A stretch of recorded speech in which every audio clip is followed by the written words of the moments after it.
ನಮ್ಮ ತಂದೆಯನ್ನು ಅಪಹರಿಸಿ ಕೋಟ್ಯಂತರ ರೂಪಾಯಿ ಬೆಲೆ ಬಾಳುವ ನಿವೇಶನವನ್ನು ಅತಿಕ್ರಮಿಸಿಕೊಂಡಿರುವ ಶಿವಕುಮಾರ್ ಮೇಲೆ ಕ್ರಮ ಕೈಗೊಳ್ಳಿ ಎಂಕೆ ವೆಂಕಟೇಶ್ ಎಂಕೆ ಭಾಸ್ಕರ್ ಮನವಿ. ಬಳ್ಳಾರಿ ಅಕ್ಟೋಬರ್ 8.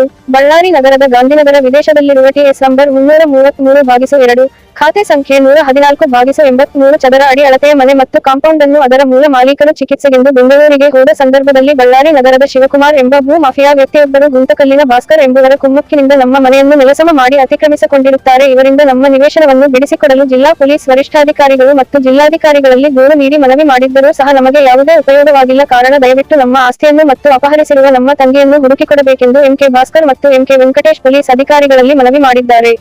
ಅವರು ಇಂದು ನಗರದ ಗಾಂಧಿನಗರ ಪ್ರದೇಶದ 2 ಕ್ರಾಸ್ ನಲ್ಲಿರುವ ತಮ್ಮ ಮನೆಯ ನಿವೇಶನದಲ್ಲಿ ಪತ್ರಿಕಾಗೋಷ್ಠಿಯನ್ನು ನಡೆಸಿ ಮಾತನಾಡಿ, ನಮ್ಮ ತಂದೆ ಮತ್ತು ತಾಯಿ ಕಳೆದ ಕೆಲವು ವರ್ಷಗಳಿಂದ ತೀರಿಕೊಂಡು ಹೋಗಿರುತ್ತಾರೆ. ಈ ಮನೆಯಲ್ಲಿ ನಮ್ಮ ತಂಗಿಯಾದ ಎಂಕೆ ಸರೋಜಾ ಮಾತ್ರ ವಾಸವಾಗಿದ್ದು ಇವರು ಮಕ್ಕಳಿಗೆ ಮನೆ ಪಾಠವನ್ನು ಹೇಳಿಕೊಟ್ಟು ಜೀವನ ನಡೆಸುತ್ತಿದ್ದರು. ಕೆಲ ತಿಂಗಳುಗಳ ಹಿಂದೆ ಎಂಕೆ ಸರೋಜಾ ಹತ್ತಿರ ಬಂದ ಶಿವಕುಮಾರ್, ನಮ್ಮ ಮಕ್ಕಳಿಗೆ ಮನೆ ಪಾಠ ಹೇಳಿಕೊಡಿ ಎಂದು ಕೇಳಿಕೊಂಡು ಅವರ ಮಕ್ಕಳನ್ನು ಮನೆ ಪಾಠಕ್ಕೆ ಸರೋಜಾ ಅವರ ಹತ್ತಿರ ಕಳಿಸಿರುತ್ತಾರೆ. ಅಲ್ಲದೆ ಆ ಮನೆಗೆ ಶಿವಕುಮಾರ್ ಎಂಬ ವ್ಯಕ್ತಿಯು ಆಗಾಗ ಬಂದು ಹೋಗುತ್ತಿರುತ್ತಾರೆ. ಎಂಕೆ ಸರೋಜಾ ಅವರ ಹತ್ತಿರ ಆತ್ಮೀಯತೆಯನ್ನು ಬೆಳೆಸಿಕೊಂಡು ಅತ್ಯಂತ ಸಲಹೆಯಿಂದ ಇರುತ್ತಾರೆ. ಅವರೊಬ್ಬರೇ ಇರುವ ಸಮಯ ಮತ್ತು ಸಂದರ್ಭವನ್ನು ಬಳಸಿಕೊಂಡು ಅವರಿಗೆ ಸಣ್ಣಪುಟ್ಟ ಸಹಾಯವನ್ನು ಮಾಡುತ್ತಾ ಅವರ ಜೊತೆ ಪ್ರೀತಿ ಮತ್ತು ಬಾಂಧವ್ಯವನ್ನು ಬೆಳೆಸಿಕೊಂಡು ಆಗಾಗ್ಗೆ ಅವರ ಮನೆಗೆ ಬಂದು ಹೋಗುತ್ತಿರುತ್ತಾರೆ. ಕೆಲ ದಿನಗಳ ನಂತರ ಸದರಿ ನಿವೇಶನದ ಎಲ್ಲಾ ದಾಖಲೆಗಳನ್ನು ಮತ್ತು ನಮ್ಮ ತಂಗಿ ಎಂಕೆ ಸರೋಜಾ ಅವರ ಆಧಾರ್ ಕಾರ್ಡ್ಗಳನ್ನು ನಕಲಿ ದಾಖಲೆಗಳನ್ನು ಸೃಷ್ಟಿಸಿಕೊಂಡು ಮತ್ತು ಅತ್ಯಂತ ಮಹತ್ವದ ದಾಖಲೆಯಾದ ವಂಶವೃಕ್ಷವನ್ನು ಸಹ ಕೊಟ್ಟಿಯಾಗಿ ಸೃಷ್ಟಿಸಿಕೊಂಡಿರುತ್ತಾರೆ.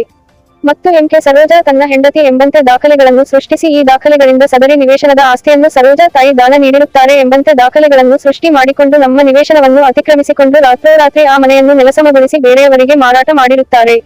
ಈ ವಿಷಯ ನಮಗೆ ತಡವಾಗಿ ತಿಳಿದು ನಾವು ವಿಚಾರಿಸಿದಾಗ ಅದು ನಿಜವಾಗಿದ್ದು ತಕ್ಷಣ ನಾವುಗಳು ಬಳ್ಳಾರಿಗೆ ಬಂದು ನೋಡಲಾಗಿ ನಮ್ಮ ಪುರಾತನ ಮನೆಯನ್ನು ಶಿವಕುಮಾರ್ ಎಂಬ ವ್ಯಕ್ತಿ ನೆಲಸಮ ಮಾಡಿರುವುದು ಗೊತ್ತಾಗುತ್ತದೆ. ಮತ್ತು ನಮ್ಮ ತಂಗಿಯನ್ನು ಸಹ ಅಪಹರಿಸಿಕೊಂಡು ಹೋಗಿರುತ್ತಾರೆ. ಜೊತೆಗೆ ಮನೆಯಲ್ಲಿದ್ದ ಕೆಜಿಗಟ್ಟಲೆ ಬೆಳ್ಳಿ ಮತ್ತು ಬಂಗಾರವನ್ನು ಕದ್ದುಕೊಂಡು ಹೋಗಿರುತ್ತಾರೆ. ನಮ್ಮ ತಾಯಿಯ ಬ್ಯಾಂಕ್ ಖಾತೆಯಲ್ಲಿರುವ ಹಣವನ್ನು ಸಹ ಲಪಟಾಯಿಸಿರುತ್ತಾನೆ. ಈ ಘಟನೆ ಕುರಿತು ನಾವು ಪೊಲೀಸ್ ಠಾಣೆಯಲ್ಲಿ ದೂರು ದಾಖಲಿಸಿದ್ದರೂ ಸಹ ನಮಗೆ ಯಾವುದೇ ಪ್ರಯೋಜನವಾಗಿಲ್ಲ. ಈ ಘಟನೆ ಕುರಿತು ಜಿಲ್ಲಾ ಪೊಲೀಸ್ ವರಿಷ್ಠಾಧಿಕಾರಿಗಳಲ್ಲಿ ದೂರು ನೀಡಿದಾಗ ಅವರ ಸೂಚನೆಯ ಮೇರೆಗೆ ನಾಮಕವಷ್ಟೇ ದೂರು ದಾಖಲಿಸಿಕೊಂಡಿರುತ್ತಾರೆ. ಇಲ್ಲಿವರೆಗೆ ಯಾವುದೇ ಕ್ರಮ ಕೈಗೊಂಡಿರುವುದಿಲ್ಲ. ಕಾರಣ ನಾವು ಮಾಧ್ಯಮಗಳ ಮುಖಾಂತರ ಮನವಿ ಮಾಡುವುದೇನೆಂದರೆ, ನಾಪತ್ತೆಯಾದ ನಮ್ಮ ತಂಗಿ ಎಂಕೆ ಸರೋಜಾ ಅವರನ್ನು ಹುಡುಕಿಕೊಡಬೇಕು ಮತ್ತು ನಮ್ಮ ಪೂರ್ವಜರ ಆಸ್ತಿಯಾದ ನಿವೇಶನವನ್ನು ಸುಳ್ಳು ದಾಖಲಾತಿಗಳೊಂದಿಗೆ ಅತಿಕ್ರಮಿಸಿಕೊಂಡು ಮಾರಾಟ ಮಾಡಿರುವ ಶಿವಕುಮಾರ್ ವಿರುದ್ಧ ಕ್ರಮ ಕೈಗೊಂಡು ನಮ್ಮ ತಂಗಿಯನ್ನು ಮತ್ತು ನಮ್ಮ ಆಸ್ತಿಯನ್ನು ನಮಗೆ ಮರಳಿ ಕೊಡಿಸಬೇಕೆಂದು ಅವರುಗಳು ಬಳ್ಳಾರಿ ಜಿಲ್ಲಾ ಪೊಲೀಸ್ ವರಿಷ್ಠ ಅಧಿಕಾರಿಗಳಲ್ಲಿ ಮನವಿ ಮಾಡಿದ್ದಾರೆ. ಈ ಪತ್ರಿಕಾಗೋಷ್ಠಿಯಲ್ಲಿ ನಿವೇಶನದ ಮೂಲ ವಾರಸುದಾರರಾದ ಎಂಕೆ ವೆಂಕಟೇಶ್ ಮತ್ತು ಎಂಕೆ ಭಾಸ್ಕರ್ ಹಾಗೂ ವಕೀಲರಾದ ರಮಣ, ನಾಗರಾಜ್, ಬೆಳ್ಳೋಳ ಗೋಪಿನಾಥ್, ಹಂಪಿ ರಮಣ ಸೇರಿದಂತೆ ಇತರರಿದ್ದರು.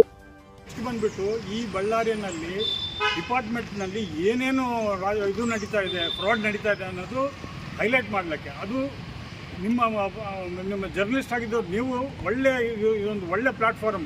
ಇಲ್ಲಿಂದನೇ ನಮಗೆ ನೀವು ತುಂಬ ಚೆನ್ನಾಗಿ ಎಕ್ಸ್ಪೋಸ್ ಮಾಡೋ ಶಕ್ತಿ ಇರೋದು ನಿಮ್ಮ ಕೈಯಲ್ಲಿ.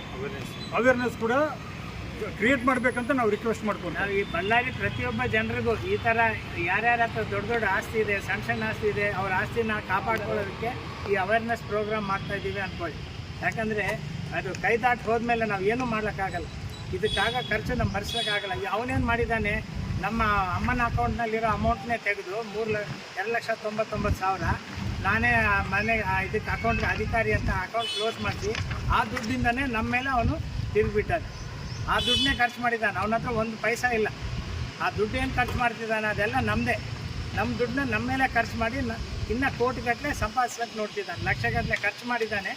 ಹೇಳಿದ್ರಿ ಸರೋಜಾ ಟೀಚರ್ ಅಂತಂದರೆ ಅವರು ಫೇಮಸ್ಸು. ಎಷ್ಟೋ ಎಲ್ಲ ಇವರು ವಿದ್ಯಾರ್ಥಿಗಳಿಗೆ ಅವರು ವಿದ್ಯಾದಾನ ಕೊಟ್ಟಿದ್ದಾರೆ. ಅಂಥವ್ರಿಗೆ ಸುರಕ್ಷತೆ ಇಲ್ಲ ಅಂದರೆ ತುಂಬ ಕಷ್ಟ ಆಗುತ್ತೆ. ನಾನು ಮಹಿಳೆಯಾಗಿ ಒಂದು ಅವರಿಗೆ ಸುರಕ್ಷತೆ ಆಗಬೇಕು. ಪೊಲೀಸ್ ಡಿಪಾರ್ಟ್ಮೆಂಟಿಂದ ಕೂಡ ಅವರಿಗೆ ಬೇಗ ಅವ್ರನ್ನ ಹುಡುಕೊಡ್ಬೇಕಂತ ನಾನು ನಮ್ಮ ಮೂಲಕ ಕೇಳ್ಕೊಳ್ತಾ ಇದ್ದೀನಿ ಸರ್. ನಾವು ಇವರು ನಿಮ್ಮ ಮಾಧ್ಯಮ ಮೂಲಕ ಬರೋದಿಷ್ಟೇ. ಅಟ್ಲೀಸ್ಟ್ ಈ ಮಾಧ್ಯಮ ಮೂಲಕದಲ್ಲಿ ನೋಡಿದ್ರು ಕೂಡ ಅವರಿಗೆ ಎಲ್ಲಾದರೂ ನಮ್ಗೆ ಸಿಗ್ತಾರ ಅಂತ ಒಂದು ಉದ್ದೇಶ ಇಟ್ಕೊಂಡೆ ಅವ್ರು ಬಂದಿರೋದು ಸರ್.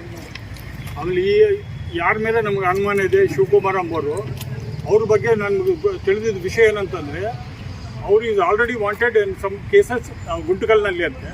ಆ ಗುಂಟಕಲ್ನಲ್ಲಿ ಒಬ್ಬ ಯಾರೋ rowdy sheeter by name Bhaskar ಅವ್ರ ಸಹಕಾರದಿಂದ ಇವೆಲ್ಲ ಮಾಡ್ತಿದ್ದಾರೆ ಅಂತ ನಮ್ಗೆ ಮಾಹಿತಿ ಸಿಕ್ಕಿದೆ. ದಯವಿಟ್ಟು ಕೈ ಜೋಡಿಸ್ಕೊಂಡು ನಾನು ನಿಮ್ಮನ್ನ ಕೇಳ್ತಾ ಇದ್ದೀನಿ, ನಮ್ಮ ತಂಗಿನ ನಮಗೆ ದುಡ್ಡು ಕೊಡಿ. ಅವಳು ನಮ್ಮ ತಾಯಿನ ತುಂಬ ಚೆನ್ನಾಗಿ ನೋಡ್ಕೊಂಡಾಳೆ. ಅವರು ಸುರಕ್ಷಿತವಾಗಿರಬೇಕು, ಇರೋ ದಿವಸಗಳಲ್ಲಿ ಅವರು ನಾವೆಲ್ಲ ಸುಖವಾಗಿರಬೇಕು.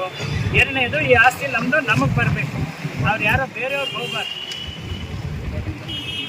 ಡಿಪಾರ್ಟ್ಮೆಂಟ್ನಲ್ಲಿ ಒಂದು ನಂಬಿಕೆ ಬರುವಂಗೆ ಪ್ರವರ್ತಿಸಬೇಕು. ಅವರೆಲ್ಲರೂ ಹೇಗೆ ಅಂದರೆ, ಅಲ್ಲಿ ಒಂದು 50% ಜನನ ನಂಬೋದು, 50% ಜನ ದುಡ್ಡಿಗೋ ಯಾವುದಕ್ಕೋ ಗೊತ್ತಿಲ್ಲ. ನಮ್ಮ ಹತ್ರ ಅಂತೂ ದುಡ್ಡಿಲ್ಲ.